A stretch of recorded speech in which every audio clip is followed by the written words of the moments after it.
There's our company president supervising. That's what she's doing. Welcome to Apple Alley Guitar Company. We are in the final stages of Model 7. We've done a lot. We have done a lot. We have strap buttons. We have the pickup.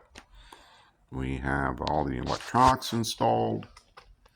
We glued in our sound hole cover. I think this one will be a little more resonant because it's a little bit bigger box than the Sabra Mesa boxes. So I'm hoping it'll have a little more resonance to it through the because of the depth of the box. Now we're going to take a look at the under the hood here. Here's our electronics. I use these things here to connect instead of soldering. I hate soldering. I can't see that close. I know they make magnifying and helping hands and all that kind of bullshit, but I'm trying not to buy things. This whole thing was based on getting rid of things I had laying around, and here I am buying things. So anyway, not really complaining. So I had to do a lot of sanding right in this area to get all of that to fit so that we have our controls lower to the body, because of that 1/4 inch piece of wood that goes here, it pushes everything this way. And anyway, we're ready to go. We got our ground wire ready for the bridge, and then we have our neck. We have our tuners on it. We'll have a logo here shortly. It's gonna look something like this when it's all said and done. We'll be gluing the neck in place, even though it's a bolt-on, but we're gonna make it so, guess what? You don't get to open the inside of the box. Here's our fretboard. It's gonna look something like that.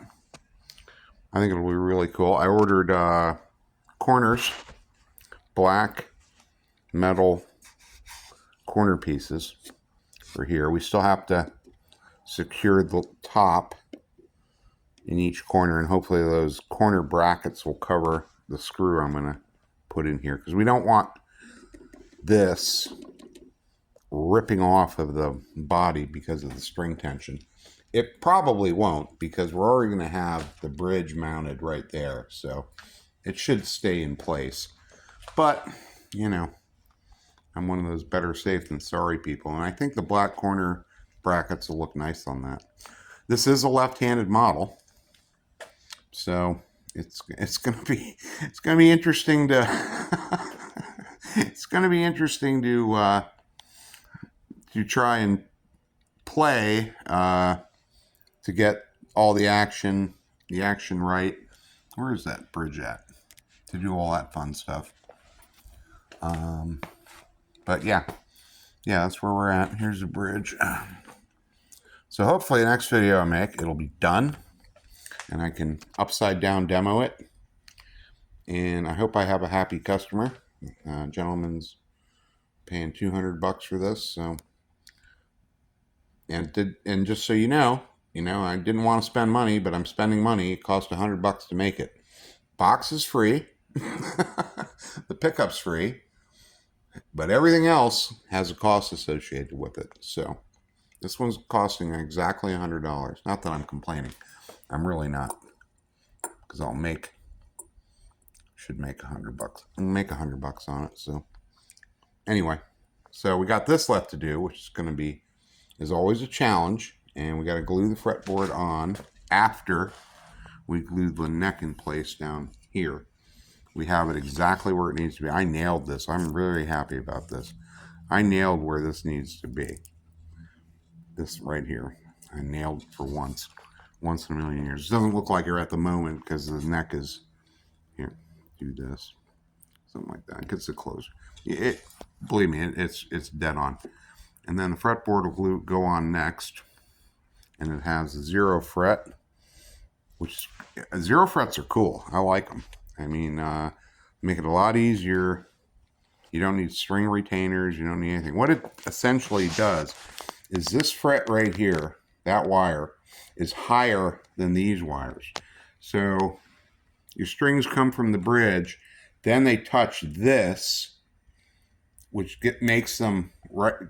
It basically puts them right off the top of the fretboard. So it's really easy to adjust the action, because you don't have to. All you have to worry about is fret buzz.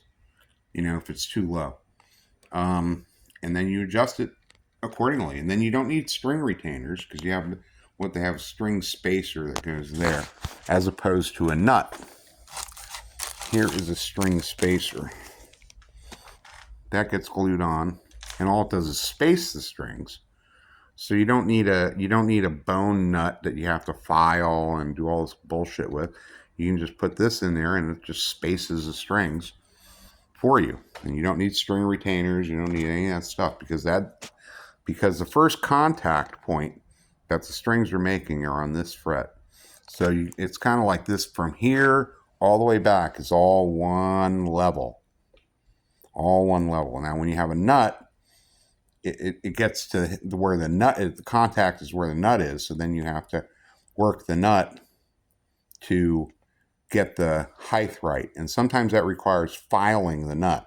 Most of the time with these kinds of bridges, you can use the screws to raise and lower each of the saddles. And you can also bring them back for intonation purposes. They go back and forth. Anyway, so next time I show you this, I hope it's done. But thanks for watching. Peace out.